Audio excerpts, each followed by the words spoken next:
وبتعرفوا مثل ما دائما عودتكم من كبر محبتي لإلكم إني دائما بحب أخدكم معي وين ما رحت وين ما كنت.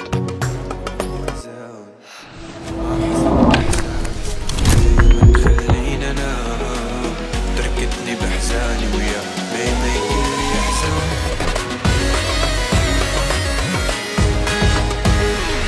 وين بعد قلبي وين نسيت كل شي يا مالو الو